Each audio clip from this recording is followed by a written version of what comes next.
Hey everybody, Vaughn here with the Vonster Vlog, and this is episode 1 of the Vonster Vlogcaster. Wait, what are we calling it?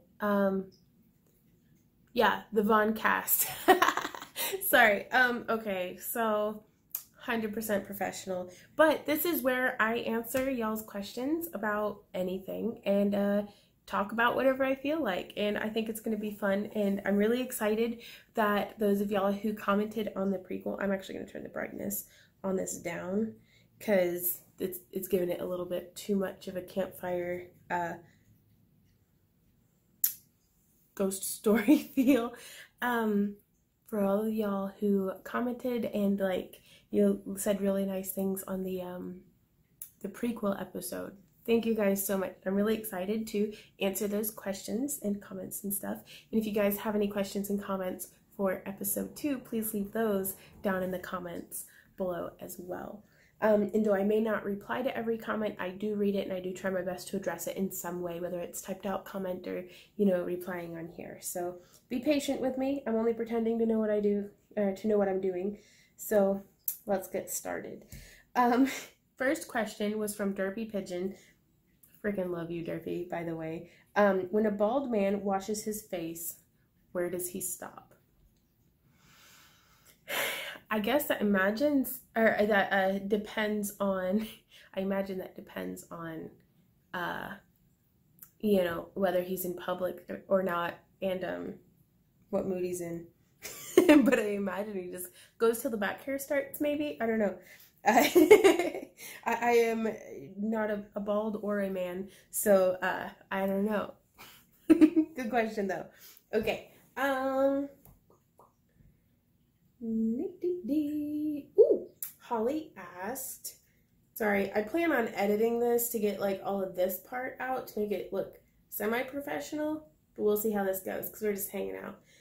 Holly says, have you planted your spider baby plants? Yes, I have, and they actually have new growth on them, and I'm really excited. So thank you, Holly, for those. Lydia asks, what's your favorite game? Oof. Okay, so it depends. Probably my favorite video game would be Spyro the Dragon. For on consoles, though on a computer, my favorite video game is, I think, The Sims 3, though I also really like playing Stronghold, but I'm always down for some Sims 3, if only for just designing houses and stuff, though I don't feel like I'm very good at it. They all come out like just boxes, but I have fun and that's what matters. Now, card or tabletop game, I don't know. I love playing just about anything because it's more, to me, it's more about hanging out with friends whenever it's doing stuff like that, and if it's good company, I don't care what I'm playing, I'm gonna have fun. Though there is a game, I don't know what it's called, but Randy and I just call it the coin game, where we'll flip a coin, or if we're out on a walk, he uses a coin flipper, the Google coin flipper, and we'll build worlds. We'll have a question to be okay, so this character, what kind of world do they live in? We'll kind of character build, but just use the coin to answer yes or no about the questions that he and I will ask. So one time I was okay, would you ever be a vampire? And he was I don't know. Can I be a day walking vampire, or do I go dust out if the sun hits me? And so we'd flip the coin and that would depend, and then we would keep asking questions, and it's just, I don't know, it's a fun little mental exercise to explore routes and paths and alternatives that, given my own inclination, anytime I'm in a game and do character design, for setting up my character, it comes out exactly the same every single time because, I get stuck in a rut of what I like, and I really like this game, the coin game, because it helps me kind of explore alternatives that I might have never explored. So that's my favorite game because I'm 100% always down with that. And we played it with Zach and Lauren a bit in the hotel room at one of the conventions we were vending at, and it was a lot of fun just to get other people involved and stuff too. So the coin game. Lydia, I hope that answers your question. Oh, also, what country would you like to visit the most? I don't know. I've never traveled internationally before, And so I think I'd probably start by traveling somewhere that is predominantly English speaking, because I think I'd be scared enough of like I've never taken public transportation except for one time. I was up in Wisconsin visiting a friend on like a college campus, and that was the one and only time I took a bus, like a public transit bus. Everywhere else I've lived is like rural, and they don't have stuff like that. So that's kind of scary. So I'd want to keep things as simple and close, like regular to it, like at home as possible. So I'd start with someplace English speaking. I am trying to learn Spanish, but yeah, I probably am not ready to travel somewhere Spanish speaking yet and be able to have my bearings about me. So maybe New Zealand or Australia, or I don't know. I've never been before. I don't know. I think visiting Scotland and kayaking like around the coast and stuff would be really cool. Also, I want to go everywhere and do everything, period. Basically, I'm just scared too. And then also the last part of Lydia's question is, how did you get your chickens and where from? We had gotten our chickens. Our friend Asmith was living with us at the time, and Asmith had gone to the feed store and picked up some chicks and was like, hey, I'm getting myself some chicks. Do you want some? And I was like, yes. And he's like, okay, what kinds do you want? And I was like, what kinds do they have? And he sent me a picture like of the list. And I was like, one of everything. So now I have 7 chickens, and I got them from the local feed store, and I love them. I love them so much, and I like that each one's a different breed because they all have kind of different mannerisms, and I can tell them apart very easily. Whereas the first time that I had chickens, they were like Banty mutts kind of, and they were very sweet, but they were towards the end of their life cycle, but they kind of weaned me into keeping chickens. Second batch of chickens I ever had, which I still have Butters and Caramel from, but all 3 of them were Cinnamon Queens, and they were kind of hard to tell apart because it was like having 3 Dalmatians until you get to know their markings and stuff. They kind of look exactly the same, especially until you get up close. So, oh, my little cat's Ember's being so cute on the floor, you guys. So thank you for those questions, Lydia. I hope I answered them good. Plethora by Zenta asks, what is the difference between podcasts and videos, and can you do a video on how you edit a video?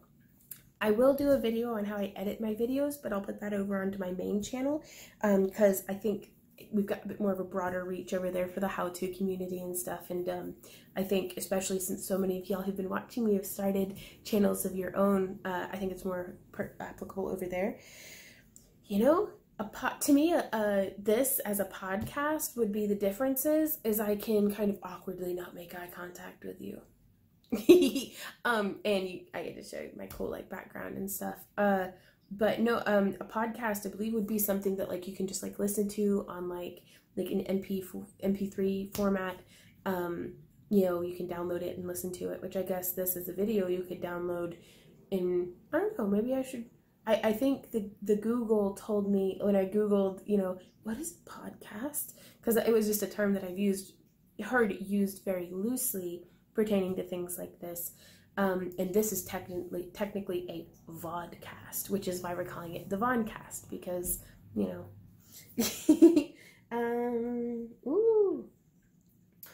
Jim says, mwahaha.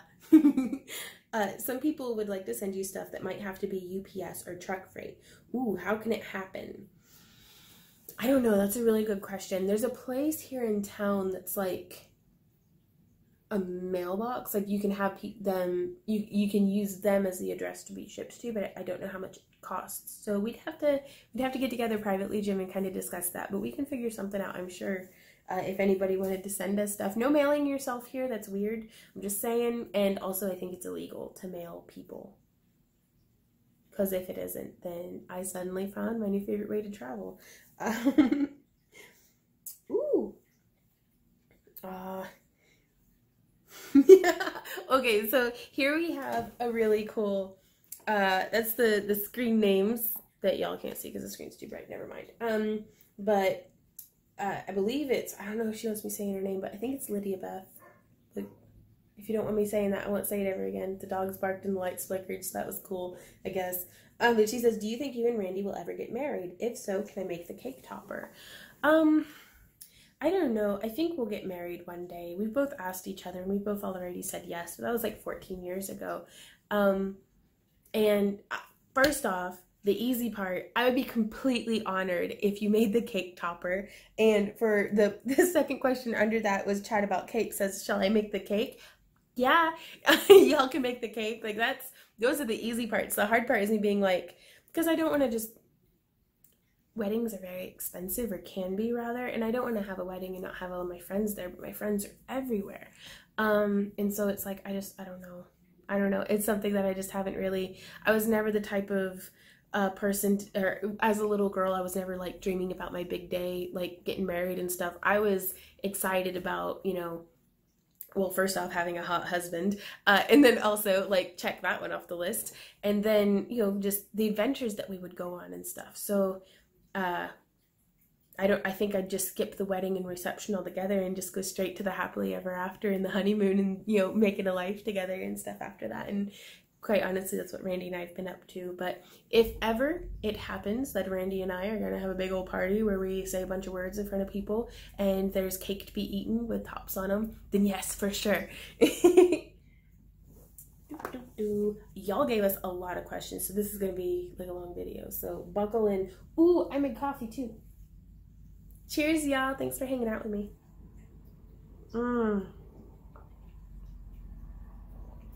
I snuck a chai tea bag into the coffee grounds. It's good stuff. I like it. Okay. Ooh, Janine asks, do you think you'll be doing any more clay items such as mushrooms and fairies or resin molds? Yes. Yes to all of that in your question. I'll answer the rest of it in a comment, but it's like yes to all of it. And thank you. I'm really glad that you like what we do. Okay.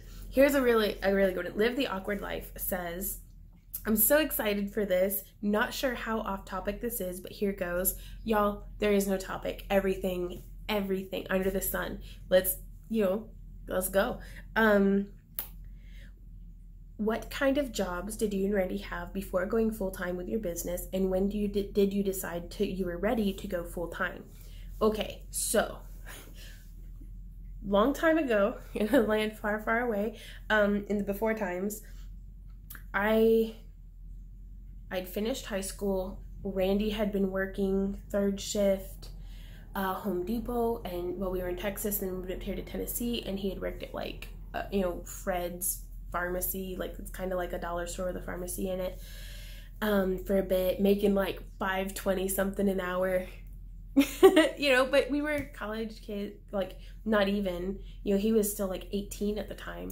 And then he got on at Walmart, and like, because the only two places in town really that had the best income were working at Walmart or working at the factory. And the factory did seasonal layoffs, and so because if you quit the factory, you never got hired back on. Like they like blacklisted you because there were so many people in town to choose from that they're like, we can pick and choose our employees. And so when he could, he would work at the factory, but most of the time he was working third shift at Walmart because that's what had the highest pay grade. But even then, he was making like, after 3 years, he was making like $7. And I had finished high school and had worked at a store called the Moon Willow Emporium, which is like a bit of a metaphysical head shop, but in, no offense to Fayetteville, but y'all's a bit podunk. Like, it's a small town. And it just did not have the market to support a metaphysical head shop. Like, and also people boycotted the store like at least like once a month. It seemed there is a different local church would be like, nope, they're a bunch of Satanists, burn them down, because that's how they talk, I guess, in southern Tennessee. But and we'd get people in, and kind of some of them were very nice and would talk about like spirituality and religion and stuff, and like, well, y'all know you're going to hell, right? And we're like, oh boy, okay. Because we sold Christian paraphernalia as well. Like, we sold a little bit of everything, and like incense and stuff. But I really enjoyed working for the store. It gave me a great insight into how, small businesses can be run, and, kind of gave me ideas. Like, it was my first outlet for like making some earrings and selling them. That's a loud truck. but it's like, because I started just like repairing some of the jewelry that they would get wholesale come in, and like, you know, I'd modify things on it, and that's where I started to kind of get the dream of making costumes and like fairy wings to sell and different things. Like, it was my first outlet. And while working there, I did my first craft show, the Southern Weekend of Arts in Fayetteville, Tennessee. And we made like, I don't know, a couple $100, and that was really nice. Like, we were like, oh my God. But we had done like the hosted Christmas past. So I'm not good at answering this question. I promise you we're going to get there. Just stick with me, guys. The store shut down. Randy had been working full-time at Walmart still. And I had been doing like at least one craft show a month, sometimes two, because it was really difficult to balance. We only had the one vehicle, and we lived 45 minutes from the nearest town, so there was no, oh, just drop me off real quick and then head off to work and then come and get me back later. Like, he had to ask for the time off, and we were experiencing this very strong conflict of interest between you know, him actually getting time scheduled off and us being able to then at some craft shows. What pushed us over the edge, because at this time I was going to college online. Horrible decision, but it's what I needed to do at the time. The cost of living, like the statewide minimum wage went up, and they gave Randy like a 5-cent cost of living raise. I don't remember how much it was, but it was ridiculously small, which just pushed him like a couple cents over minimum wage. After, mind you, working at Walmart for 3 years at this point. And I know that each store is different, but this store, they did not treat Randy with dignity or respect or anything. He was a peon. And it was as a business person, I've been taking full advantage of Randy's stellar work ethic for 10 years. And I'm like, when you have an employee like Randy, you take care of that employee, because if you take care of him, he will work for you until literally his back breaks. He's still got an old back injury from when he was working at Home Depot. But it's just, they gave him, I mean, an insultingly small raise. And he overheard some folks who had just gotten hired on in the break room talking about how they were making $9 an hour pushing buggies, which was a tier 1, like entry level. They should be making less than anybody else in the store. And they're like, and Randy was just, he was dumbfounded, because he was like, I could work here for another 3 years, because they would always give him like, you know, meets expectation on all of his stuff. He never missed work. You know, he was always on time. He always got his job done. You know, he was always in uniform. And it's like, you know, there's just, he felt very strongly that he was never going to be able to get ahead there. And so that's whenever we had made the decision, we looked at each other, and I was like, I have craft shows booked up and can book up more for the next 8 months. If you quit, you'll have to wait 6 months. Like, it was store policy, you had to wait 6 months before they'd hire you back on again. But the good news is you'd be hired back on at like $2 more an hour, you know, clearly, even if you just come in as a buggy pusher, you know, and so we're like, let's try this, because we're already broke. We were already rice and beans, and sometimes if we were feeling very, you know, indulgent, a bologna chub. We were like, I mean, we were broke, you know, hand to mouth, barely keeping bills paid. We were like, let's try it. I mean, we can't be too much worse off. You know, we didn't have any kids, we didn't have any, you know, bills except for like college debt and stuff, and, you know, rent and electricity.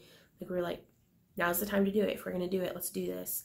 And we're like, if in 6 months we aren't making ends meet, we'll go back to work for, you know, somebody else and do our thing.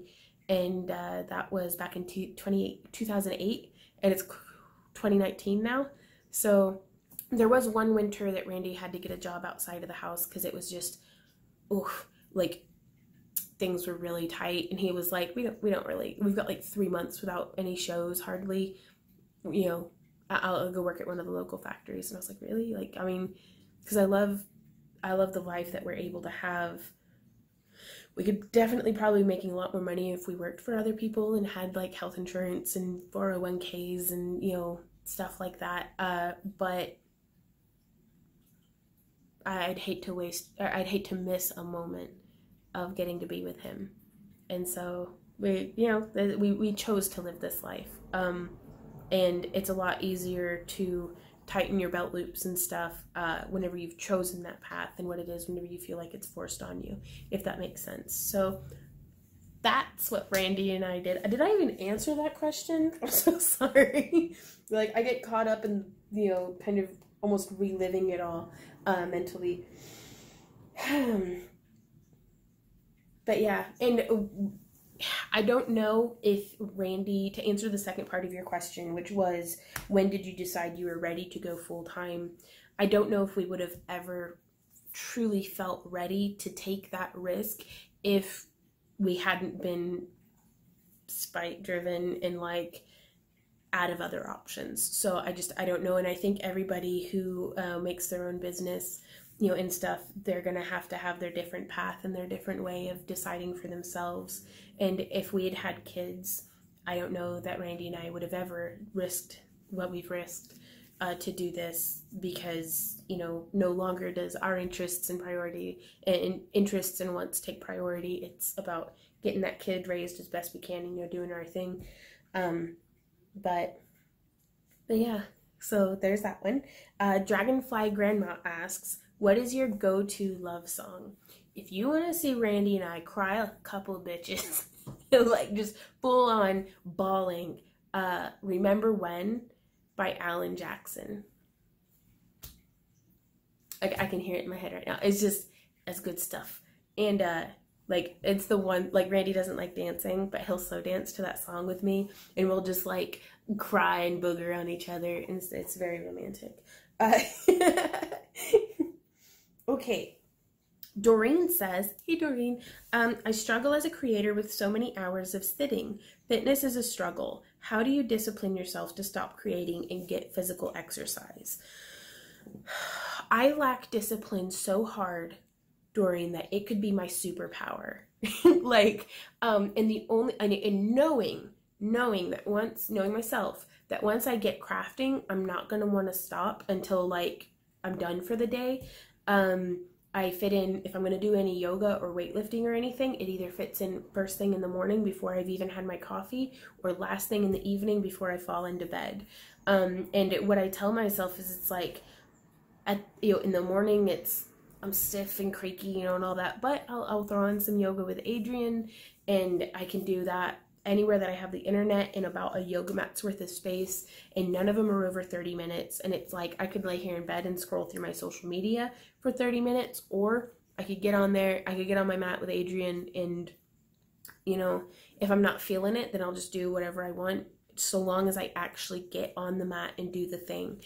And then in the evening, I'm tired and I'm stiff and I'm sore, and sometimes I feel ragged, but sometimes, it didn't matter my mood, it doesn't matter anything. It's like, I treat the fitness like it is also work, that I have to do this because it is my job, it is my obligation to myself. Just like how the trash has to get taken out, the yard has to get mowed, the cats have to get fed, I have to get taken on a walk. And so, Randy and I will often, by about 10 in the morning, I'm off my mat, I've got some coffee in me, and we're in the craft room working, and if by 10 p.m. we aren't done yet, we just go ahead and stop, and we have dinner, and we go for a walk, usually until I have 8,000 steps, or, like 30 minutes before. I was very generously gifted a Fitbit, but you can get any kind of pedometer, even for like $5 you can get a decent pedometer that you can clip on your belt loop or your bag or something. Even phones, most phones will have a pedometer app in them, and so that if you want to like track, but you can do it by just time too. And we'll go and we'll walk either around the neighborhood, or there's a park close by that we'll go and walk loops at. I've got it was like $10 for like a rain jacket, like a Frog Togs rain jacket. So even when it's raining, we'll go for a walk. And it's just, I'm already tired. I may as well be tired and also have had my walk in. So I get kind of just strict with myself and almost a little stern and firm if I have to be. But It's also, if I miss a day though, it's not the end of the world. I don't beat myself up about it, because that's not productive. And I just get back to it the next day. So hopefully.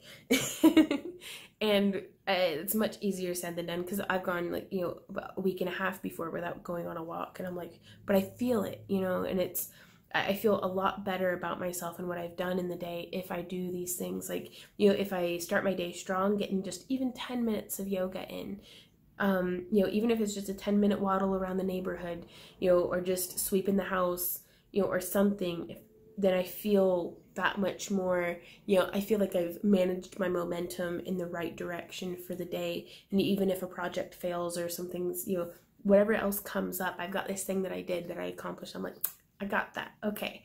And it keeps me baby stepping millimeter in teeny tiny progress in the right direction. But if you do it every day, before you know it, you've gone miles. Or at least that's the theory. So I hope that helped answer your question, Doreen. Jessie Smith says, wow, this could be awesome or go belly up, depending on what questions you got asked. Oh, she didn't have a question. She just had a nice comment, but it was very nice, Jessie. Ooh, Margaret asks, how do you combat artistic burnout? Again, this goes back to a bit of a discipline thing. For me, I'll try something new. Be like, if I'm just like, I don't feel like doing anything today, then I'll at least clean my house or organize something, or you still get something done. That way, at least I feel productive. Usually, if it's like tidying up my work surface, I'll often find something that got lost in a pile of other, you know, rubble, and find something that does inspire me a bit to get crafting again. Because sometimes you just got to give yourself a day or two off. Like you just got to. Because it's better to take a little bit of time off where you get nothing done, but you're recharging your batteries, than it is to every single day just be functioning on a 3% battery. You know, so it's like, I hope that makes sense, but it's, you know, sometimes it's better to get a solid night's sleep than it is to just pump yourself full of caffeine and try to keep going.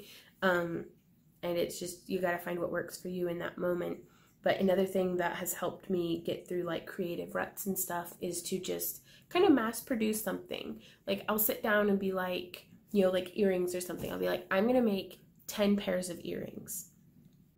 And that's often most helpful to me whenever I have this giant list, like whether mental or written down, of just all these things that need done. It's like, let's do this. Let's get started. Let's get this done. And by focusing down to just this one little thing, it helps me to get something productive done, which just, whenever I'm in a rut, it feels like my tires are just spinning and spinning and spinning. But this helps me feel like I'm getting a little bit of traction. I'm moving forward. I'm inching my way out of that rut, but it's still progress in the right direction. So try something new, do a bunch of one thing, actually take a break. And whenever you take a break, don't just, at least for myself, I have to remind myself, don't just stick your face in Instagram. Actually do something that is resting and restoring you, not just switching off. Like, you know what I mean? Like, you don't need to just power down. You need to actually plug in and recharge. If that makes sense. So, Ooh, Kate, she says, hi, Kindred. Hey. She says, my question is, would you ever consider coming to Canada? You'd have a place to stay, so no lodging expenses. I would 100% love to come to Canada. You just gotta make sure I don't get eaten by bears, because I'm pretty, like, well, in context, I want to go hiking and camping in Canada, but I'll probably get eaten by bears. So, because I won't not eat in my sleeping bag. Lara, my friend I go backpacking with, scolds me a bunch, but I'm really bad about, like, safety like that. So, just make me sleep 300 feet away from everybody else and you'll be fine, I'm sure. But yes, 100%, I would love to go to Canada. I think that'd be amazing. Leanne says and asks, have you ever been to the Bonnie and Clyde apartment in Joplin where the shootout happened? Oh, I haven't. That's really cool that you have the same birthday though. Ooh, have you ever considered doing a hangout for a day and a half for a fee? Well, if I'm gonna hang out with people, I'm not gonna charge y'all, you know? Excuse me, I could bring my paint supplies and jewelry supplies and we could just art together. Oh, that'd be so fun. Okay. Ooh. Music for Life says, please feel free to skip over this question if it's too personal. And I want you guys to feel like, ask anything, because I can I'll use my own discretion, but it's like, I'm not an easily offended person, first off. And second off, it's like, you never know unless you ask. So this is an open invitation. Just whatever comes to mind. Worst case scenario, if you ask something and I don't know, I can at least read you the first hit on Google. Like, you know. I'm currently going through a weird spirituality shift, and it's starting to take on a more earthy goodness connections energies. There's a bunch of slashes in there. Looking somewhat crazy to my friends and family. You seem to be so grounded in nature, and I've always wondered how you practice your spirituality and if you take on any pagan ideologies. Also, how do you find ways to love yourself? I find sometimes that can be difficult with life rushing past us. Thank you for your time. Love you always. Morgan G. Well, to answer the easier part of that question, to just be grateful is the most vital practice that I've found that enriches every other part of your life and helps you to be a lot more in the moment, because life can feel completely rushed, but there's still 24 hours in the day. And it's, if you want your day to last longer, be grateful for that moment, this moment right here, that we're sitting together with this beautiful day, just hanging out. This is a wonderful moment, and you can just kind of slow down and breathe and just be right here. And it's a lot easier to love yourself when you're paying attention to yourself. Just treat yourself like an old friend that you haven't seen in a while and that you're actually happy to see them, and take that feeling and just apply it inwards to be like, sup buddy. So that's how again, easier said than done, because when there's like 500 bajillion freaking things and nothing's going right and you keep getting caught in the door handle and like gravity keeps, like things just keep falling over, like your day can feel completely shot. But it's perfectly okay, and I highly encourage you to just like set everything down, take that deep breath and be like, sup buddy, how's it hanging? This is all right, we've got this. And then just pick one thing and keep going. But it's just taking those little moments. It's, you don't have to cut 10 hours out of your day to be like, spawning, even though that'd be amazing. Sometimes it's just taking 3 minutes every hour, you know, just however you can fit it in to just be grateful, you know, to change your autopilot mindset to, instead of feeling, I know sometimes my auto default will shift to feeling stressed and frantic and panicky and just kind of like frazzled, flitting from one thing to another in a bit of a, you know, a rush, you know, whenever it's like, or I could walk a little more slowly, enjoy the journey from point A to point B, and still get stuff done. It might take a little bit longer, but I'd rather sit down 2 hours later in the day feeling fulfilled and refreshed, like exhausted, but complete, than to have those 2 hours at the end of the day, but I am burnt out. Like, did I just ramble again? I hope that made sense. But that's, yeah, just love yourself. I don't know. Give yourself a hug or something. Like, but yeah, treat yourself like an old friend that you're happy to see. That, because some of us will forgive our friends anything and everything. So treat yourself with that same kindness and patience and forgiveness that hopefully you treat your friends with. And if not, maybe work on but as far as the spirituality things go, I don't pick teams. I've never been even when we were in like marching band and like at football events and stuff, I never quite understood the team rivalry of like, I get the fun of it and the camaraderie and stuff, but some people would genuinely be like, nah, you're blue team. You like, I mean, just mad. And I'm like, huh. So I don't pick teams. Even more so whenever it comes to, you know, religion or spirituality, because I've studied a lot. You know, I was raised completely non-religiously. I didn't even hear the term atheist. I didn't know that You know, like my dad, I mean, he had like a Bible and stuff, and I think my mom was a Jehovah's Witness when she had her first 2 children, but by the time she had me, like, you know, my parents never went to church, like anything like that. It wasn't until like maybe I was like 7 or 8 that we had moved to a town where my older sister started going to like a youth group thing, and I even discovered that church was a thing that people did. But it's, you know, we still had like our Sunday morning family time and stuff, and so I don't know, like I wasn't really raised in it, and I think as an adult, through what I've experienced and what I see other people go through, is church it's a great community, regardless of, you know, what doctrine they're subscribing to or any of these things. It's having a place to go every Sunday where you know everyone, and it's like getting to meet friends, and you know, they're oftentimes your neighbors and stuff, you know, friends, family, neighbors, all in the same place, getting together once a week. That's an amazing thing. And there's also like, you know, the support structure. It's all the elements of community that can sometimes be completely lacking in today's society.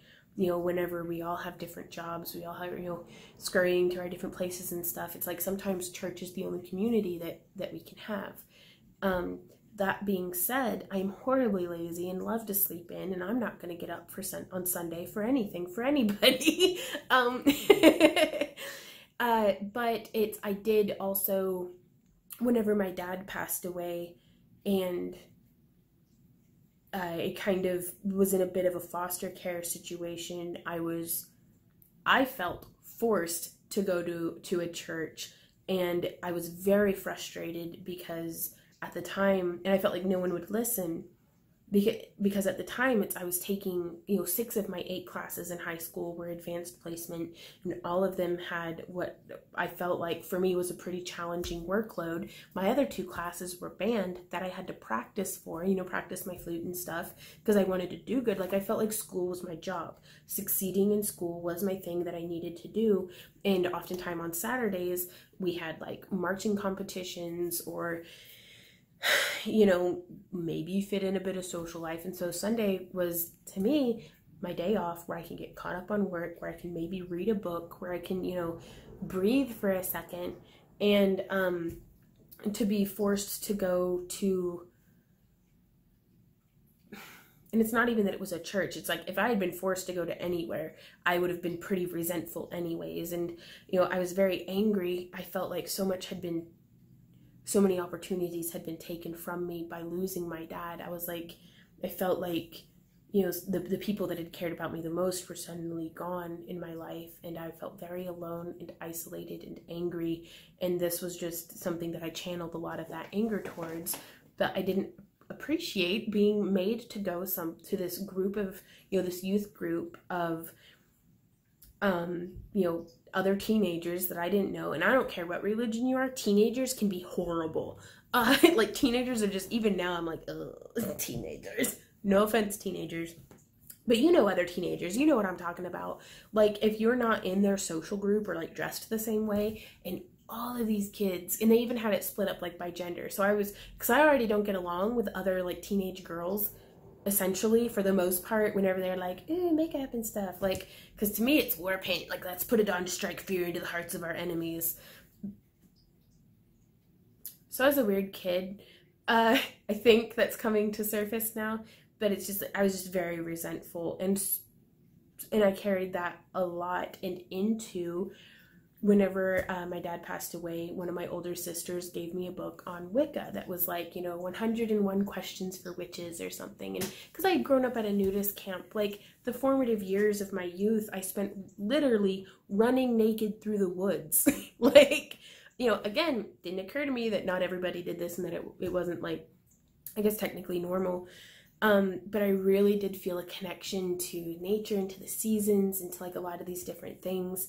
And Kat, what are you doing? And so, and I read this book, and at first I was very like, what is this? You know, and then I started reading it, and it was just a bunch of happy hippie stuff, kind of is what I felt in my heart, but I really resonated with a lot of the imagery in there, and a lot of the reverence for nature, and the kind of like cyclical, you know, seasons and the things that they represent. But in my heart, as much as I enjoy and appreciate mythology and a lot of the symbolism and stuff, I didn't feel like Zeus was actually there. Like, you know what I mean? Like, I don't know. It's, you know, I felt like it took something very cosmic and very big and way beyond understanding and tried to fit it into this very small, very human, very limited mold. And I felt that way with many different religions. And that's what got me into studying religions, is because I experienced one end of the spectrum of, like, for lack of a better term, some very angry Christians who were like very against, like evangelically against other religions, and then to be angrily pagan was just as bad. And I'd caught myself getting stuck in this picking of teams, and I was like, I don't like this at all. And so I pulled back quite a bit. And even working at a metaphysical shop really took a lot of the raised the veil, so to speak, and removed a lot of the, you know, glamour and impressions and things that I had of paganism and a lot of things. And I saw people conning people in need, because oftentimes many of us will turn to religion and spirituality in the hard times in our life. And whenever there's people who are vulnerable, there are people who will prey on them. And that's it, through experience. That's whenever I realized that it's like, it doesn't matter, you know, what mantle you wear, what team you're on, there are going to be good and bad people everywhere. And so I kind of pulled away from everything and did a lot of, you know, independent study and exploration through myself, and, you know, how I actually felt and resonated with things. And Judaism is fascinating to me, like just the depth of wisdom in their texts and their culture and everything. But the more I've read and spoken to people who, you know, have spent their lives in these faiths, a lot of it is the same solid wisdom, just in different book bindings and maybe worded a bit differently here and there. And so those are the things, those little bits of, you know, whether it's biblical wisdom or earth wisdom, or, you know, it's like, those are what I kind of follow along. So if I had to pick a team, I'd be a eclectic agnostic, because it's, I mean, the more I learn, the more I know nothing. Like, the breadth of human knowledge isn't even the tip of the iceberg. And so I think it's more about not knowing, but learning. So, but yeah, I like paganism also. And so it's, I don't know, like, I mean, I've got crystals and, you know, like I've got a little altar over here with the Neptune and, you know, Aphrodite on it. But I also have a shelf of, you know, Randy's grandma's Bible and the book of hymns that we sing, and, you know, all kinds of stuff. And it's like, I feel like if I were to pick a team, I would miss out on all of, not just getting to interact with all of these wonderful people of all of these other faiths, because claiming a label and for me clinging to it, it can be so limiting and so restricting. And it's like, I'd rather feel free to hear someone else out about what they believe in, you know, because what might I learn from the path they've walked and been on? So, in a nutshell, when it comes to church and religion, it's kind of like sex. If we're not doing it together, I don't really mind what you're into, but I'll chat with you about it over coffee, speaking of which. And also, when I do feel a need to go to church, to feel that connection and that community and that spirituality, I go to my garden. There's not a thing that I've learned in a church that I haven't learned up to my elbows in dirt, or hanging with my chickens, just kind of reflecting on the world and being at peace with myself in that moment in the garden. That completes me. One day it may not, because the cups that we need filled change and grow and get holes in them, and, you know, but I'm also open to whatever future Vaughn might need. Hopefully we figure it out and find it, you know, but yeah, so that's, I'm like, did I even answer your question? But that's a really good question. And I hope, it's always my hope that no one's offended by something that I've thought or said, or, because I don't mean any offense. I honestly don't. And I feel like all of these different paths through all of our lives are paths to the same destination. You know, all of the faces that we see, you know, there's billions of us on this planet. And so there's billions of different perspectives of this universe that we live in. And every single one of them is valid and real and tangible and being experienced. And I think it's that collective of all of these different billions of facets on this gem that we exist in that's what God is all of us together, this just collective, you know, we're here to experience the wonder that it is to be sentient stardust. That's probably the hippiest thing I've said all day. But I don't know, I'm in awe of that. And so I'm like, I'd rather ponder on, you know, these things that are very uplifting and wonderful and, you know, what I feel like mind expanding than, you know, arguing about who's right or wrong, or, you know, which book was written first, or, you know, it's just like, oh, that gets tiresome. I'd rather, I need plugged in and charged. Let's talk about stuff that plugs in and charges us, not, you know, just drains that battery. But that's an awesome question, though, Morgan. I really hope that I answered it well. Becca says, hi, beautiful. Hey, lovely. Exciting stuff. I'm currently really struggling with my situation, and crafting was my therapy. So my question is, what would you do if you couldn't craft/dance anymore? I don't know. Like, I don't know. I'd lose my damn mind.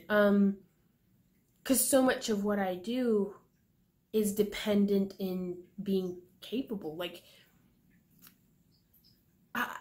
I've seen my dad in a wheelchair and how he kind of got around and stuff, and I would get frustrated, I think, but I could function in a wheelchair. Like, I think I could still pretty easily find a happy place being, you know, wheelchair bound, but being bedridden, I think I would lose my damn mind.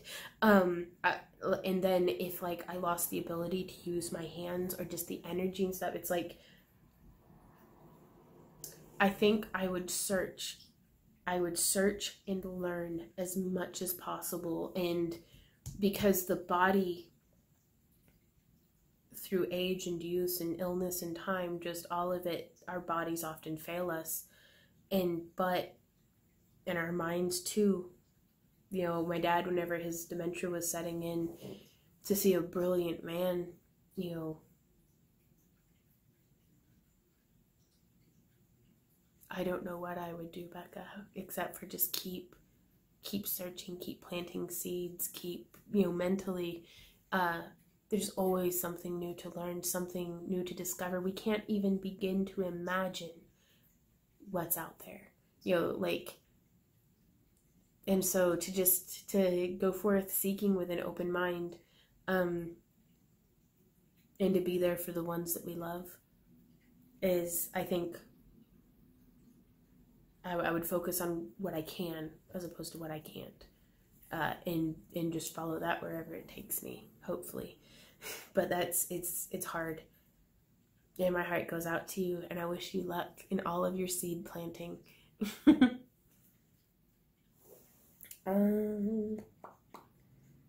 Ooh, Teresa asks, when will you be doing the chainmail hanging light video? As soon as I get it reshot. We lost the footage for it, and I've been so just kind of frustrated by that, in addition to being busy with everything else, that hopefully whenever I feel inspired by it again, or at least not so darn frustrated, I'll be able to revisit it and get that shot. But it is a project that I really wanted to share with y'all over on my main channel.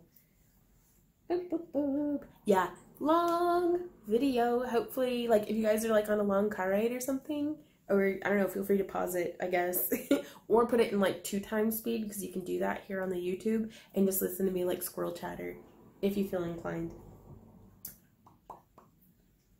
My question is, said Rue BSI. I don't know how to pronounce that. This is Rue. My question is, did you take a course in wire wrapping? Ooh, I didn't. It would have been really helpful, I think, but at the time that I got into wire wrapping, I had no money. Like, I had like $3 to buy a spool of wire at Walmart. That was it. Like, that was all the extra income that we had at the time. But I did Google it, you know, and finding just some bits here and there, just seeing, like, I spent a lot of time on DeviantArt, looking at, you know, other wire wrapped jewelry and stuff and kind of getting ideas and trying to, like, somehow simultaneously mimic while also making it original, like, if that makes sense. But fortunately, even then, this was like 14 years ago, there were still, like, you know, forums and stuff where people would post, you know, post their beautiful artwork, and that's what got me really inspired and kind of followed that through. And nowadays there's so many like YouTube videos and, like, you know, Pinterest and Etsy where you can purchase tutorials and all of these different things. It's just a matter of, and wire wrapping too, is the more you do it, the better you get at it, as with most things, but also you'll find your own way in it and how you like to work with the wire and how you like to see things be, you know, kind of come together in your pieces. So, but yeah, I think hopefully that'll help with you. Oh, signed Ruby. Because she went on to say, I'm trying to get started. I've ordered wire from Parawire. Right on. I really love Parawire. I honestly do. I'm 74 years old and very arthritic, but that is not going to stop me. Right on. I'm an artist and I do commission work, but I've lost the incentive to paint. So I thought that making jewelry will get me back on track.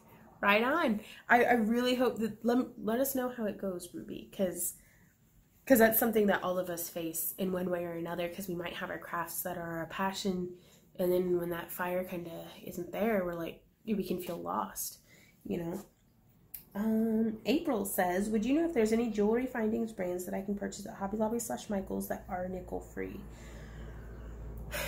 Honestly, if it says nickel free, I just trust it. Though I would recommend checking out, if you can, Fire Mountain Gems. They are very good about being completely transparent and very consistent and reliable in how they label their metals. So if on Fire Mountain Gems, if it says nickel free, I trust them to be nickel free, and never once have I been disappointed by them. And if you are, they have like a great return policy too, so that's always really good. Ooh, Sue says, great news about the podcast. Thank you, Sue. What makes you lose your cool and how do you calm yourself down? So now we're getting into comments that I haven't even read yet. That's a really good question. Gosh, I don't know, because there's like, we get a lot of trolls and stuff, you know, it's the internet, and so we get a lot of rude things said to us, but never once have I had somebody say something to me that was meaner than something that I had thought to myself prior.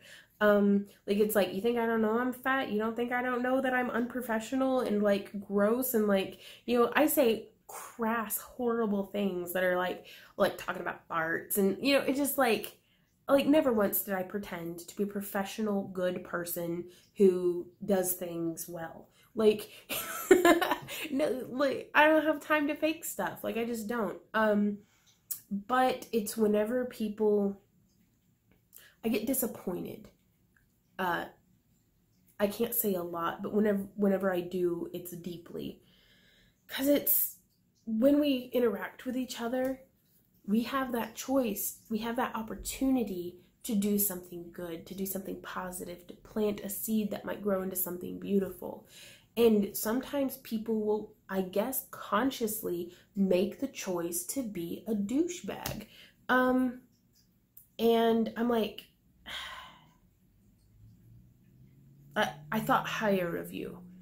I hadn't met you, but I thought higher of you, you know? And it's like you could have done so much better with, because these things that we do, until the internet stops being a thing, people are going to be able to see that comment that you made forever, you know? Like, there's no, like, this is a way that all of us can make a lasting mark on the world, and you chose to say that? Like, really?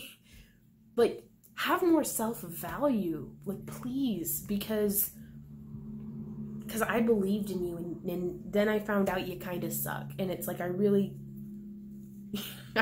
thought you were, you know, better, random stranger from the internet. And so I'll get disappointed sometimes, but I don't know what they're going through. I don't know, you know, if maybe I interpreted their tone wrong or something. So I don't get mad. I just kind of think to myself of how important it is to be careful with what you say and with your words, and to treat people kindly, because you don't know. Like, so again, I don't get mad. I have gotten mad a couple of times when people will get close to me, you know, under the guise of like being a friend, or, you know, and then, because it's hard to gauge, you know, in an online setting, and then wildly overstep bounds. Or I've had some folks accuse me of lying, you know, about just like, you know, things that are like, why on earth would I lie about that? Like, I don't know. And that makes me very upset, because it's like, or they'll criticize my work, or be like, well, I told you that you needed to do that. And it's like, first off, in these rare cases, and I try to always keep an open mind, but they'll step so over the line of what is acceptable to say to another human being that you have never met, that you've talked to twice in an online setting. It's like, excuse me? Like, I don't know what you think is happening here, but I don't think you know what you're talking about. And you're saying a lot of really rude, hurtful things. And I thought you were my friend. Like, and so that's whenever I'll get upset. And oftentimes I'll bitch about it to Randy for a couple of hours. I'll drink a bit. And I'll just try to figure out, first off, if there's any validity in what the person has said, you know, and if I can change or grow from that. Because if it affects me, then there must have been a grain of truth to it, because otherwise it had just slid off like the rest. But I'll try to see, but then, and I talk with Randy, because I rely on what I feel is his accurate perception of what's going on, because oftentimes I'm so limited by my own perception of reality, and like, I can only see through my own eyes. And so I'll ask Randy for another perspective and be like, hey, you know, and I'll fill him in on everything that's going on and let him read, often before I've had an opportunity to vent my perspective. I'll be like, hey, can you read this conversation and let me know your thoughts?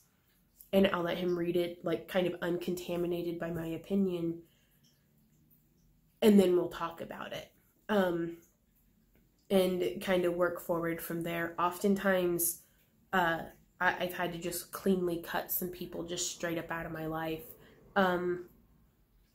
but I still, if there's no grain of truth or accuracy in it, I try to not take it personally, and I just move on. But that's something that I have been having trouble with here lately, like this past year, is, you know, my professional and my personal life blend together so much that it's really hard to differentiate between friends and clients sometimes. And so, in these instances of negativity, though they are very few and far between, you know, it's, if you're dealing with sometimes 50 people a day, you know, sending comments, asking questions, doing, you know, like things that need actively engaged with, it's just a lot. And there's gonna be, you know, even if it's just once a day, it's still every day there's something new that we need to take care of, that's, you know, kind of pressuring one way or the other. And I have difficulty letting go of these old wounds, and I can't even call them wounds, but it feels like death by 1,000 cuts.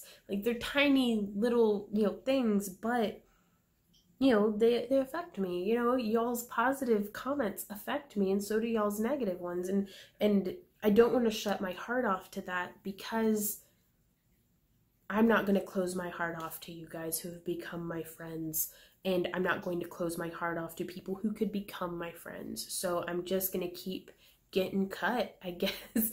But it just felt like all these cuts were building up, all this pressure was building up, and I just feel like a boil that now when something, you know, the slightest thing, it just hits and it flares all of those raw or nerve endings, you know, salt in every tiny cut, and it's just a reminder of every single freaking failure. So I don't know how I'm gonna keep coping with that. I usually just like cry in the shower a lot or something. No, that's only like sometimes, but no, I'm finding my way with that too. It's just change and growth is uncomfortable, and being uncomfortable is a sign that something needs to change, and oftentimes that involves maybe letting go of things, or maybe having to be better about setting boundaries, or I don't know yet, but I'm finding my way in there. But that's the process that I try to go through whenever I get upset about something, is to figure out how to not just bury it inside and let it fester. Again, so this is basically just me rambling for an hour, and we're not even like halfway done with the questions. So, next question. Really good question though, Sue. Aaron, hey Aaron, says, you seem to have an unspoken rule on your main channel that you never go into controversial subjects, and I really enjoy that aspect of your content. My question is that rule going to carry over here? That's a really good question, Aaron. Oftentimes, because I never intentionally was like, nope, I'm not going to talk about politics or hot button issues or, you know, religion or any of these things over on my main channel. It's just like, oftentimes it doesn't come up because it's not something that I talk about. Like I said, with religion and politics, unless it's sex, or unless we're doing it together, unless it's sex, unless we're doing it together, I don't much care, like, what you're into.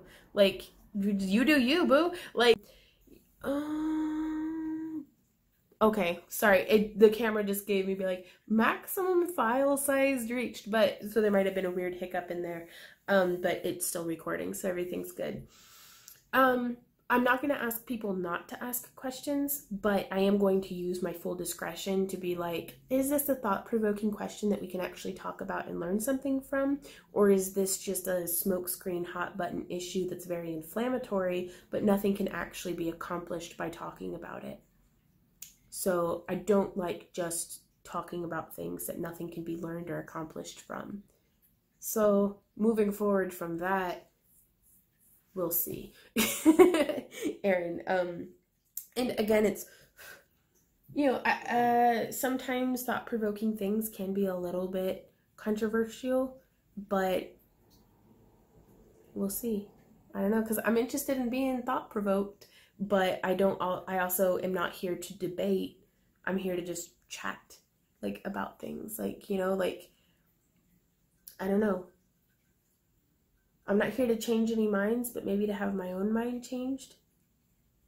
We'll see. Ooh, Mandy asks, how is your kitty doing after she visited the vet? She's all better now. She did her full round of medication and she's good. And little Ember here is actually, if I can get untangled from the thing. Well, okay, as soon as I move the camera, she wanders off, but Ember's just hanging out with me here in the temple room. Boo, boo, boo. Zombies is so exciting.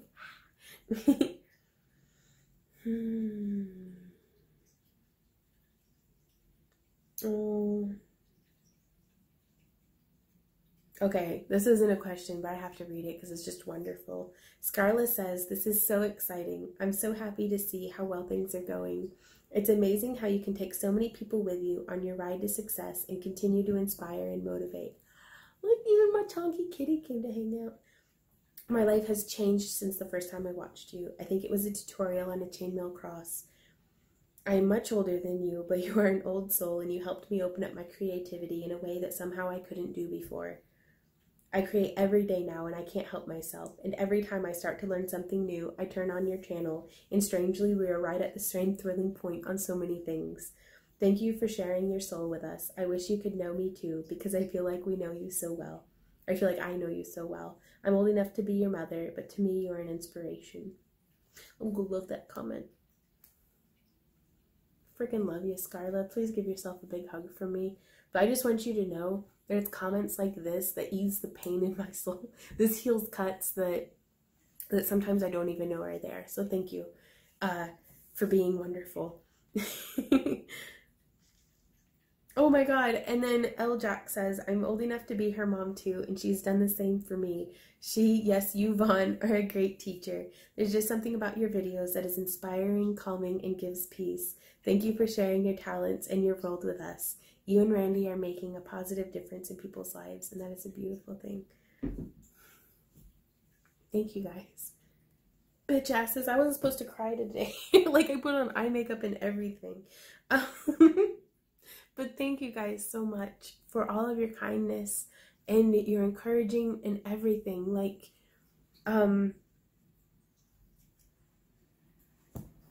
y'all make me want to keep doing my best. For sure, even when I feel tired. So, I cannot express to you guys how much you guys mean to me. So thank you, all of y'all. Okay. Oh boy. Okay, well, we only have like 70 more questions. I'm kidding. I can't count that high. Tia says, I have a hurdle when being artistic and creative. I get stuck on thinking that what I make should have a wow factor and be brand or something. I like doing little stuff that I would consider pretty but not so wowy, but I never have time for the big wow factor things because I'm usually busy. Then I get discouraged because I think someone will say my things are simple and ho-hum, so I will end up just not doing anything, which leaves me itching to create. How do you get past your artistic hurdles? Okay, this is a really good question. First off, follow your heart. You know, daisies as flowers are technically pretty simple, but together in a bouquet, like many simple little things are just still wonderful and beautiful in their simplicity. You know, a field of daisies is breathtaking. And also on each of these smaller pieces that you make, whether it's small paintings or small jewelry or small sculptures, those, you know, from one perspective, you could be grinding out your skill set, getting better and better with each one so that you can build up to maybe stumbling into a big wow piece, because you never know when it might happen. But also from a sales perspective, sometimes people just want something little and pretty. You know, there's a beauty in simplicity and subtle elegance in this messy, chaotic world. And there's a value in that. And I get what you're saying, but it's more than anything, and I can't say disregard what other people think, because as a business person, I am always thinking about what other people think, what's marketable, what's trending, what's, you know, how can I keep my bills paid while fulfilling my artistic soul? So it's being torn completely two different directions.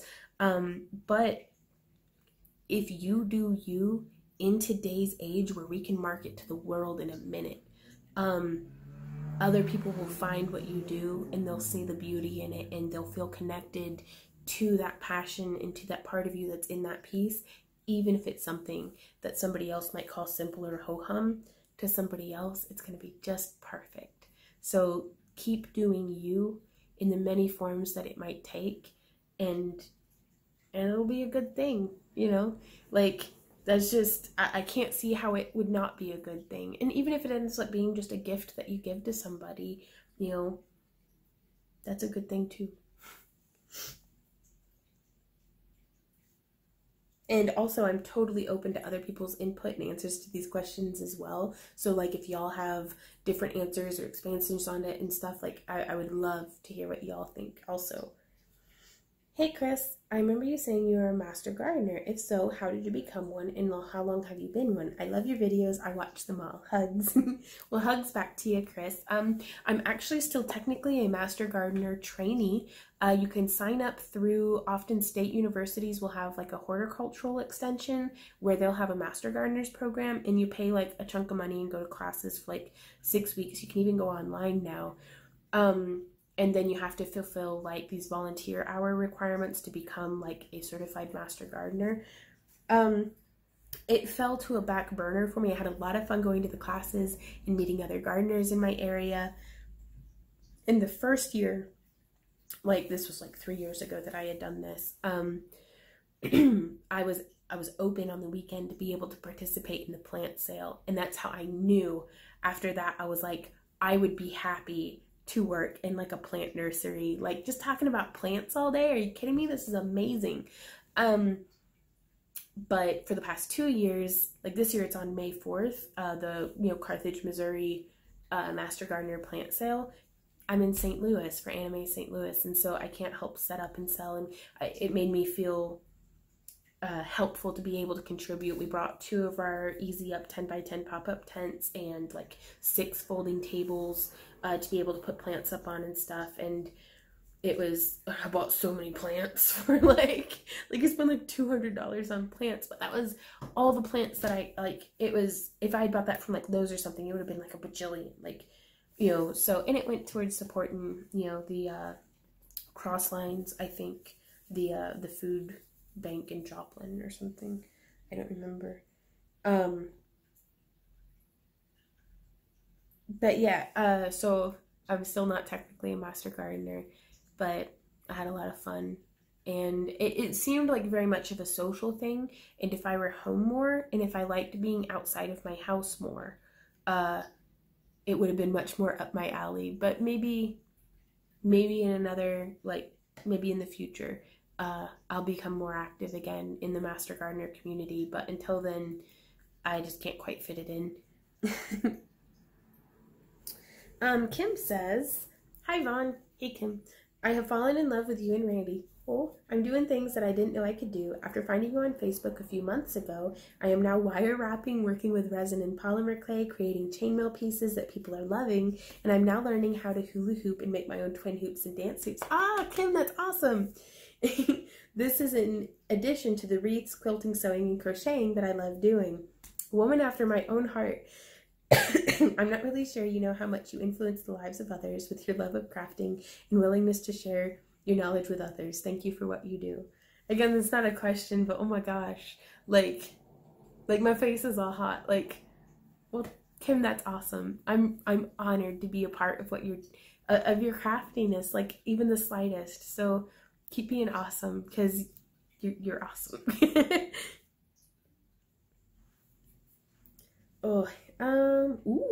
Full Backwards says, "Hey Vaughn, what's a D&D/tabletop character you've had before that you would bring back to another campaign? If that's a bad question, then what is your favorite short story?" I'm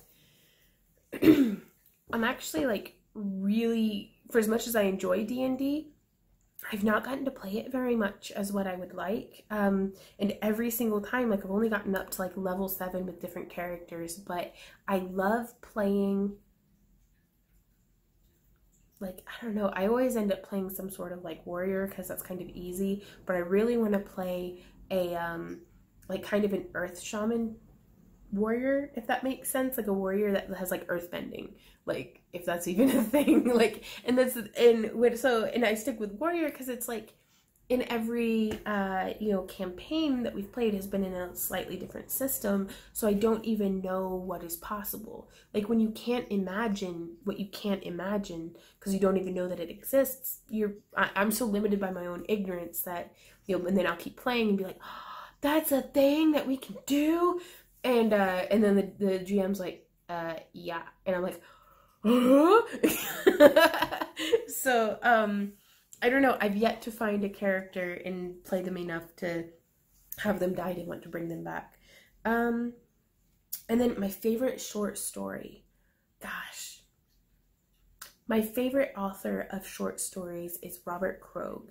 And probably one of my favorites is The Stone Maiden. And there's another one that he had written, I can't remember. A Bag Full of Eyes was really good. I don't know. Check out, he's on Amazon. It's his book of short stories that I really love is The Stone Maiden. Though the End of the World potluck was pretty good too. I love Robert Krogh's work. He's He's bomb diggity. He's based out of Memphis. He's awesome.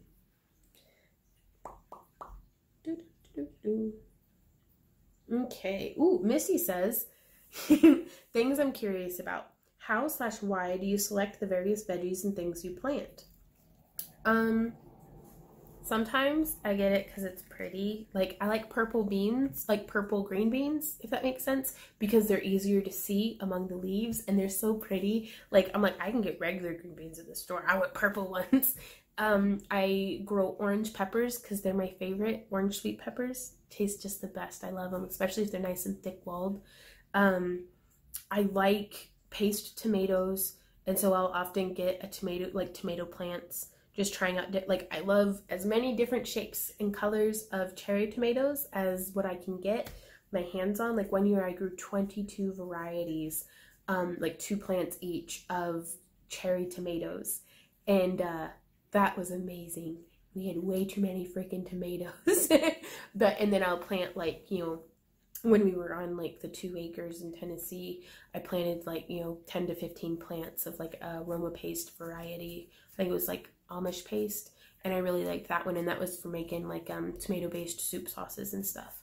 And then we'll always do like at least 3 or 4 like slicing tomato varieties for like, because Randy likes them on burgers.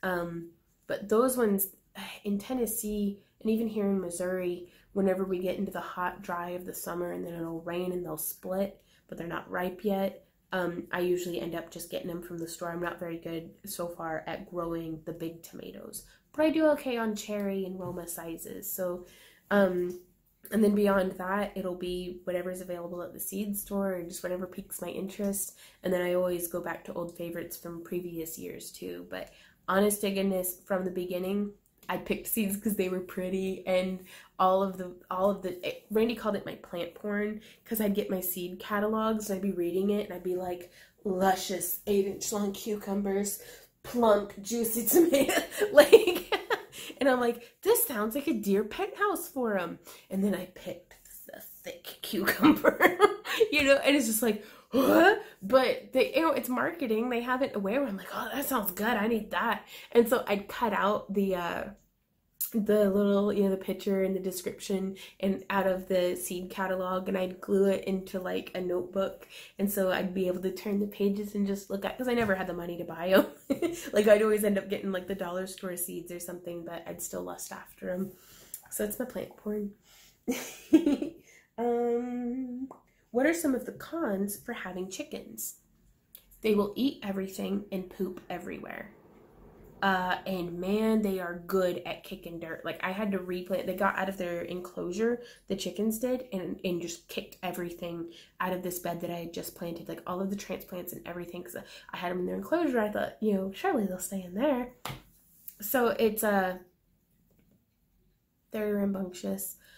But other than that, they're perfect. If you have to plan on them being able to bypass, you know, like, oh, we ended up having to make the enclosure like 3 or 4 feet higher than what we had originally anticipated, because of course they were able to escape.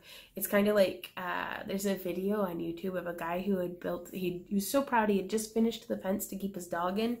First time he let the dog out into the backyard, the dog runs and like parkours up the fence and gets over it. And it's like, chickens are like that. You're gonna plan on, oh, this will keep the chickens out, but it doesn't. And yeah, and then they just poop everywhere, like just everywhere. If you had to pick one of your crafts as your passion and one you loved the most, which would it be?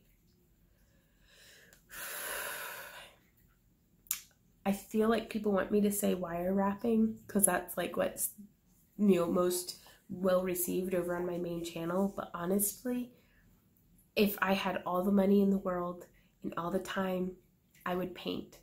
I would draw and color and paint, because it makes me so happy, and practice music. Like, I'd practice my guitar till my fingers hurt, and then I'd paint some more. But I absolutely love it, but it's something that I don't feel like I'm good enough at to be able to market and like make a living off of.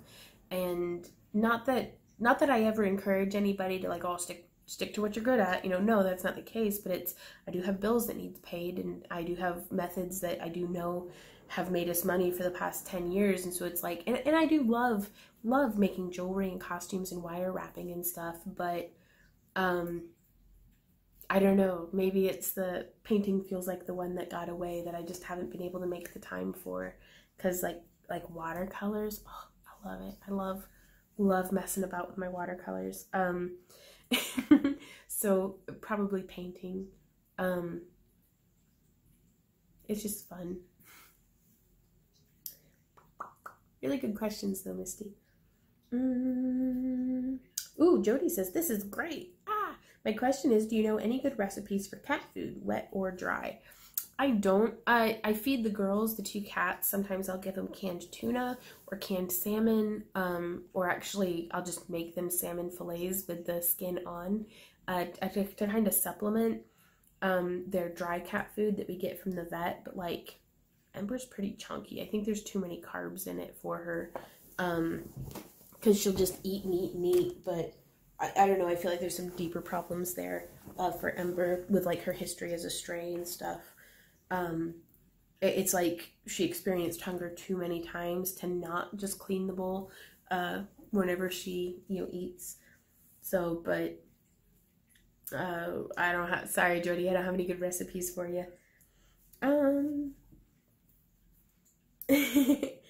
Ooh, North Paw says, did you end up transplanting your raspberry bush? If so, how did it go? I did.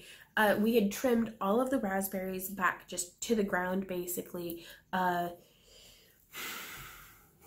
maybe in February, like mid to late February. And then when they started to come back, I dug up, this was actually like maybe 2 or 3 weeks ago now at this point, I had dug up the, you know, crowns, because the raspberries, even the established ones, don't have a particularly deep root system, so I was able to use like a garden fork and get them up, and I ended up transplanting about 35 raspberry crowns, like, you know, little root bunches. And so all along the fence, along the driveway, we now have a raspberry thicket that they're all coming up, almost all of them are about 1 foot high now. And I was like, oof. But we're going to be spalering them to the fence along there, and we'll be able to harvest from both sides instead of them being up against the neighbor's property with like the house like right there. So I'm really excited about that, but that did get taken care of. What would you have done differently had you known what obstacles you would encounter? Initially, when I was planting them, I thought they were raspberry bushes, but they were canes, which is completely different. And so know your trellis requirements and have that trellis ready, before you even buy the plants. Because it got so unruly and there was so much poison ivy growing up in the raspberry bed that I was just like, it was a disaster to try to harvest. Because I mean, I had poison ivy nonstop for like almost 1.5 years. But those raspberries were good. And the chickens loved to like hide underneath them, and that actually ended up helping with the poison ivy, because nothing else could sprout around the raspberry canes because the chickens kept it nice and scratched up. When you find yourself struggling to do any particular task in the garden, how do you get over the lack of inspiration or motivation? I'm often plagued by that just didn't get done, and I have like embarrassingly low standards. Like, I will never be in a Better Homes and Gardens magazine, like, period. Like, my stuff does not look pretty. A lot of the times I'm just like, okay, all natural gardening, I guess. Like, oh, that's a living mulch of yard that grew in between my tomato plants. Oftentimes I have just cut the weeds down instead of pulling them up, because especially in Tennessee and here where it gets rocky, in Tennessee we had like solid clay, but it was so hard to pull the weeds up. I just get my scissors and just go in there and cut it, like mowing the grass between my plants, hoping that eventually the canopy of the plants would block out the weeds underneath. Honestly, in our current garden, knowing myself and knowing how overwhelmed I can get, but also being, because if I just didn't care, that'd be so nice.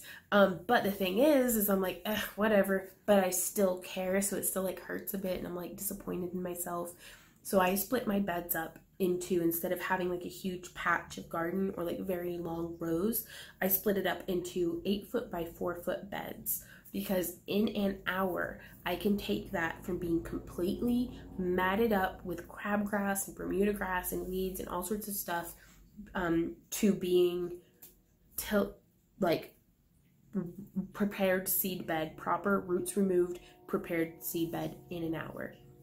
It's an hour of really hard work, but it's I can be like, you know, give myself a 2-hour chunk and I can have that bed back to ready and planted, you know, in an afternoon. So and oftentimes I'll prep the bed and then wait a day or two and till it up again to let some of those seeds start to germinate, or I'll put the chickens out on it to stir it up a bit more. And it really helps too with like the raised beds, because I'll use my garden fork and I'll stab in close to like the edge of the bed and then use that to leverage and like really rip up all those roots. And that way it's ripping everything up from like 8 inches down. And so that's the method that I've been able to find, because weeding's the hardest part. Like harvesting, I just get Randy out there without having fed him and he helps me harvest everything. And that works out pretty well. That also takes me back to a previous con about having chickens, is they will eat everything. They took a bite out of every single pepper and tomato that I had, every single one. And that was heartbreaking. And then the next year, I just didn't plant anything but flowers. I was like, I'm pretty done, because I didn't have, you know, I didn't have the time or money to fix up their enclosure to where they couldn't get out all the time. But I had eggs, so I was like, well, it's a carnivore year. How about that? Do you have any, in gardening always inspires me. All I have to do is watch One Yard Revolution, or like any,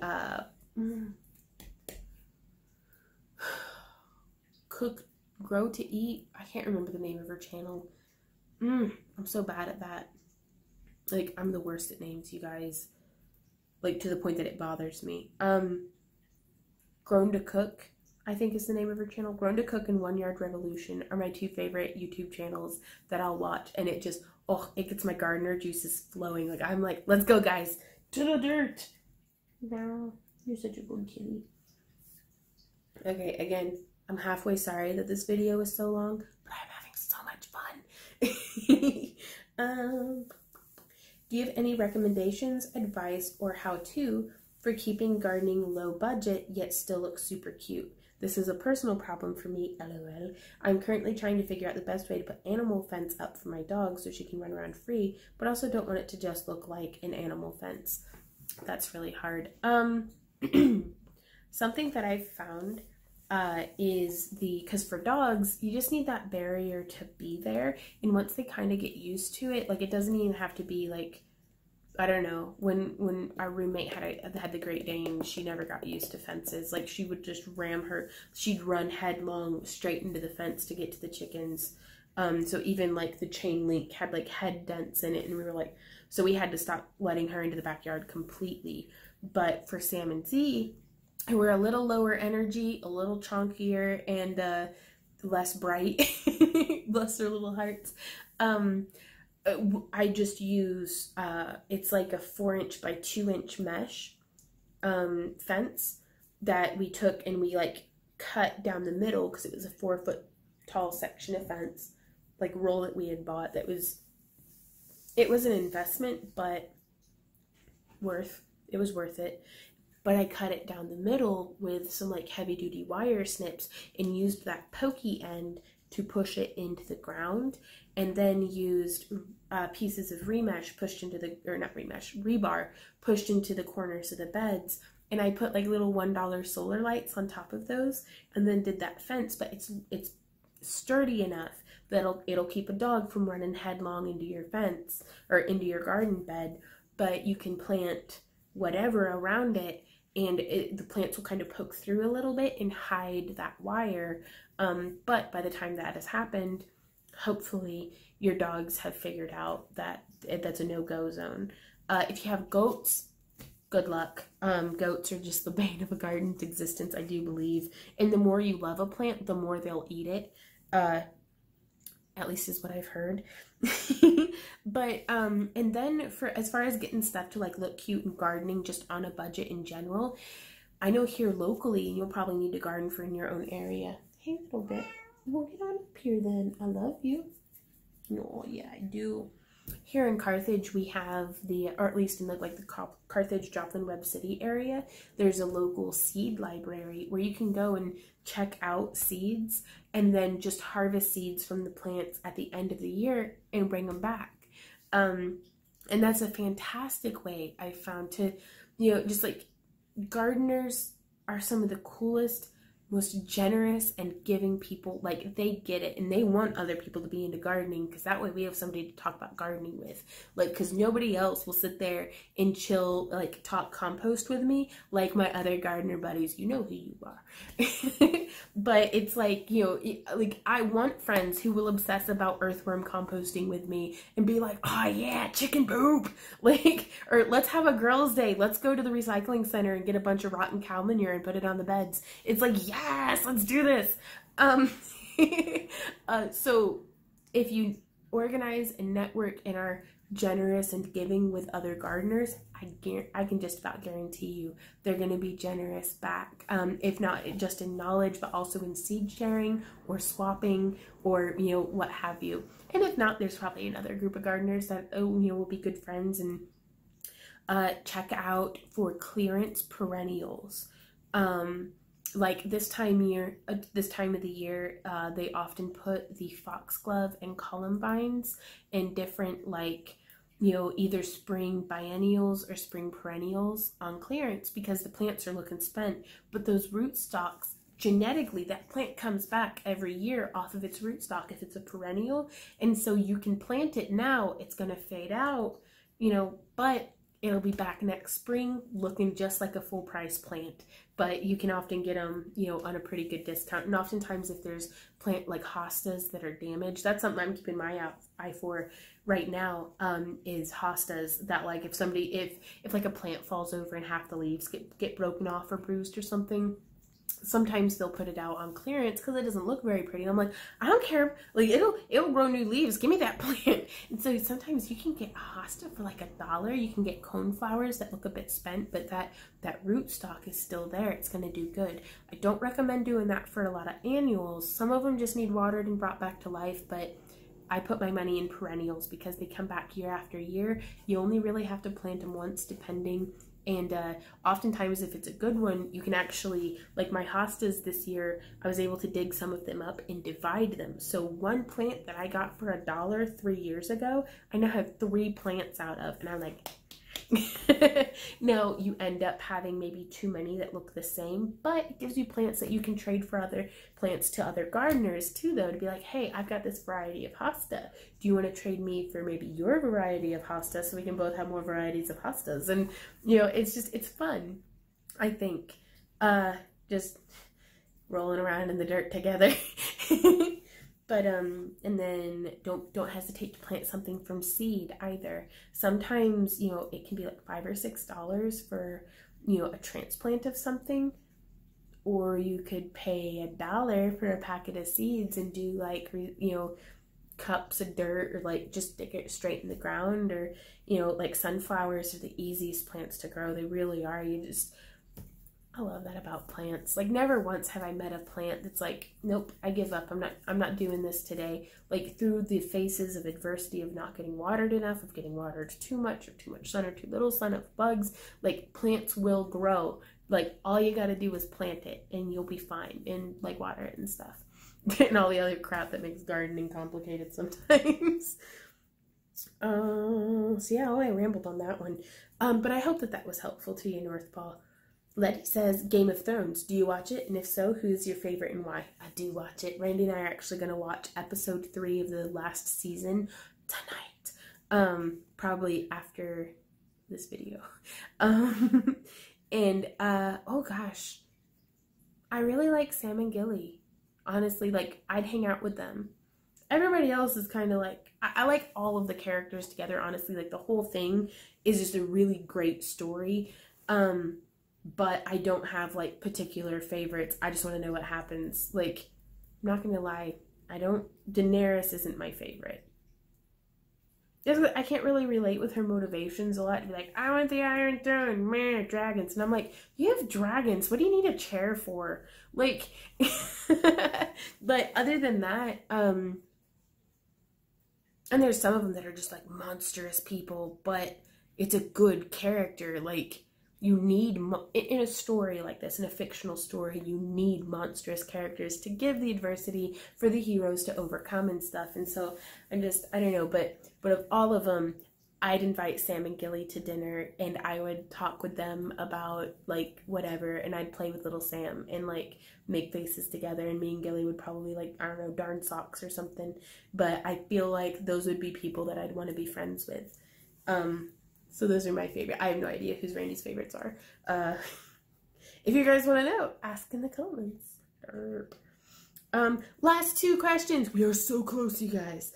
I've had a blast doing this Vonblogvlog, Voncast, whatever this is going to be called. Episode 1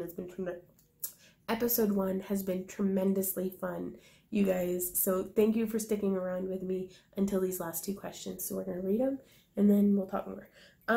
Laura, hey Laura, says, hi Vaughn, can't wait to hear all the stuff on the podcast.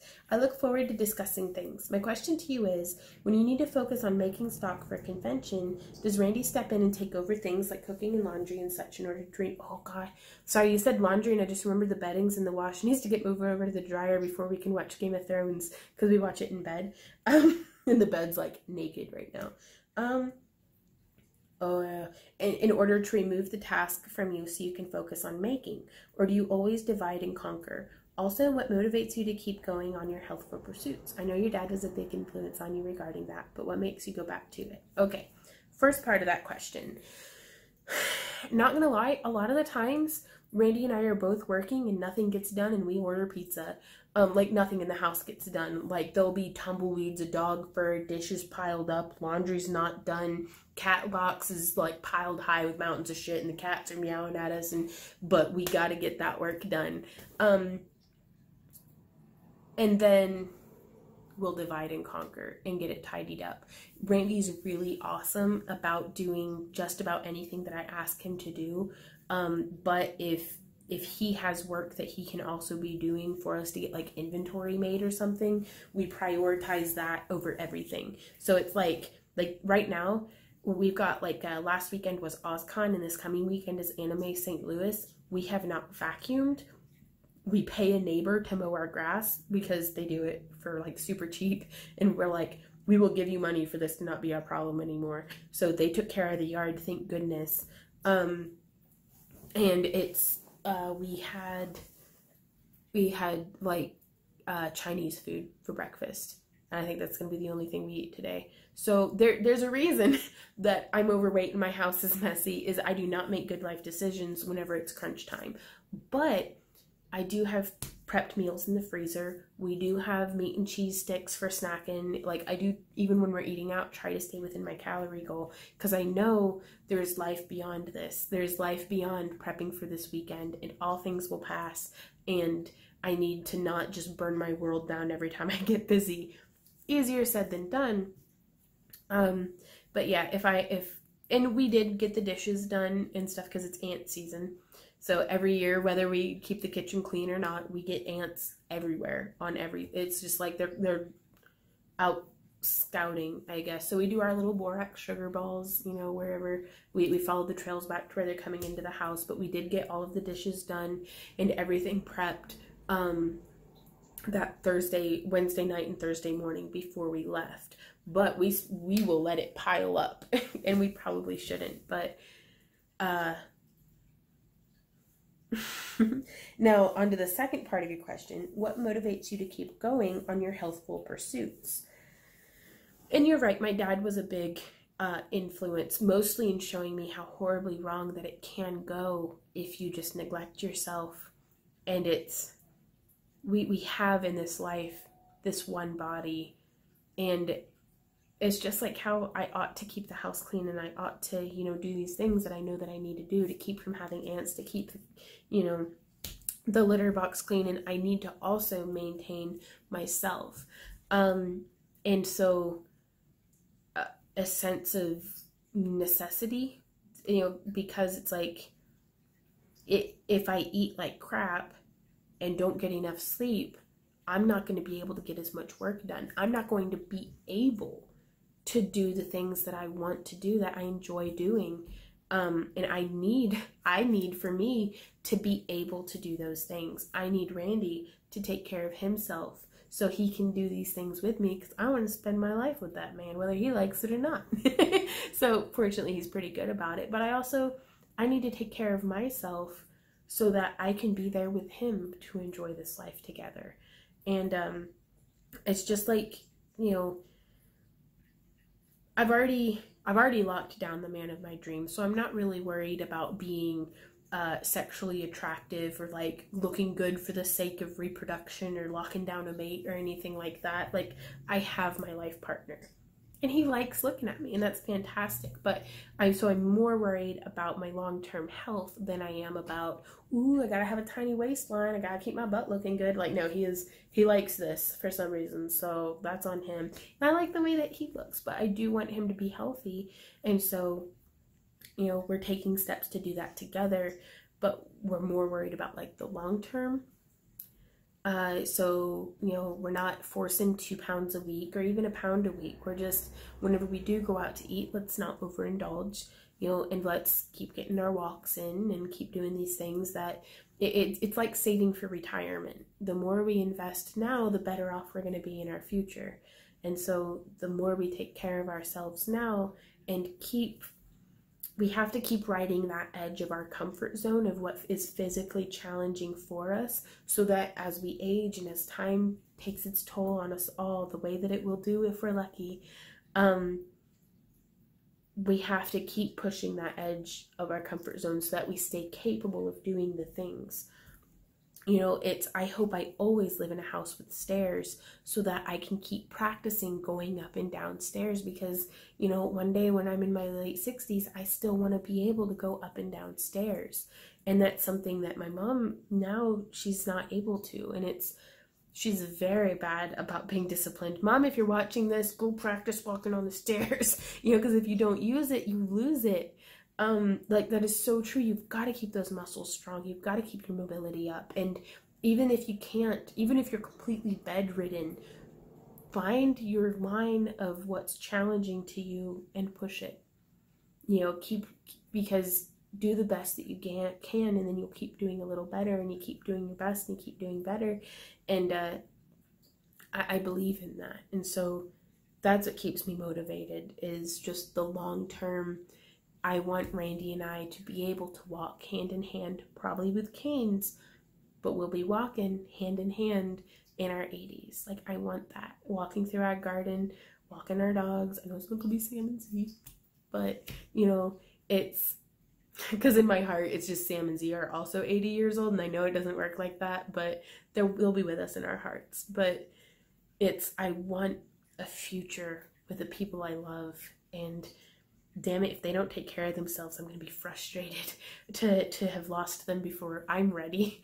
And I know that, you know, the friends that I've talked to who are like, thank you for taking care of yourself, because I want you in my life for as long as possible. Like, we've got to be here for each other, because, you know, you're the only one of you that I'll ever get to have in my life. So please take care of yourself. So that's how I stay motivated, is, you know, yeah, we're just sentient stardust, but there's so few of us, and we're so precious just in your existence. You know, like, why not take care of yourself? But also at the same time, I love ice cream, so good luck. And last question.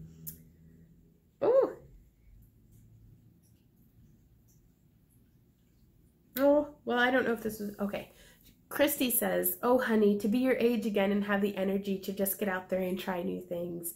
But alas, I am older, much older, in parentheses, and finding the physical energy to actually get out there and try all the things my mind tells me it wants to do is usually a wash. It just doesn't happen. That is until I started watching your wire wrapping tutorials and actually working on that and finding I do have the energy most days to do that type of work. Thanks so much for that. It has given me some of my drive back that has been missing for a long while. Christy, that's awesome. And that's just perfect. I'm so glad to have helped you found, you know, an outlet for this energy that you have. And again, I do believe that whenever we find that outlet, when we find a part of that boundary of our comfort zone, of our ability zone, that we're not just able to push, but inspired to push. Like, you've got this, because there's no telling where that might take you.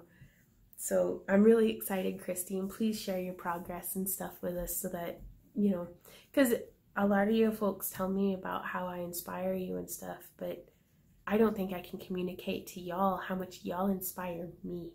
Like, to just, y'all are the walking, talking, crafting proof that this world is an amazing, like endlessly amazing place to exist in. And I'm really glad that I get to be a part of it. So thank you guys for sharing your journeys, your beginnings, endings, middles, everything with me, because you open my eyes to how diverse and wonderful of a place this is to be. And sometimes it can be too easy to lose sight of that. But y'all are a constant reminder that things are amazing. Like, I just want to share with you guys, earlier today, Randy and I were going out. We were going to have Chinese food and then run some errands in town.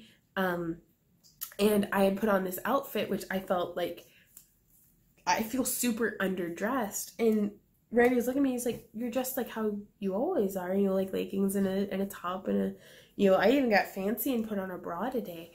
And he was like, you look great. Like, I don't know what you're saying. I was like, I feel like life is amazing. I should be wearing a formal gown and like elaborate headdress at all times. Like, this is an amazing plan. And he's like, I get that. Okay, I can see where you're coming from. Like, and it is. It's a wonderful world to live in. Like, gosh, what a time to be alive that we get to experience it together. Hey, kitty. Yeah. Oh, you're such a good girl. But thank you guys so much for helping me to make this a thing. This was just episode 1, so I'm really excited. Like, I don't know if you can feel my face, like, well, you can't feel, but I can feel my face is super, like, I'm flushed, I'm like brimming with ideas and just energy, and I'm so excited to get to experience this world with y'all. So leave your questions down below, and we'll have an episode 2 next week. So gosh, I don't even know how to end this. What if this becomes a thing? Like, I wonder what it's going to be like at episode 100. That would be like almost 2 years from now. Episode 104 will be 2 years from now. I wonder. Because as a closing thought, you know, it's like within each seed that we plant is the potential for, you know, the acorn becomes the oak. And I feel like together we've planted this seed today, and I wonder what it's going to grow into. Like, I don't know. That's exciting. That's very exciting to me to see what this is going to be, because you'll never know if you never plant it. So go out, you guys, and plant your seeds, and let's see what they grow into. So we'll all look back and see, you know, let's make the us of 2 years from now proud of what we planted. So until next time, guys, keep being awesome. Bye.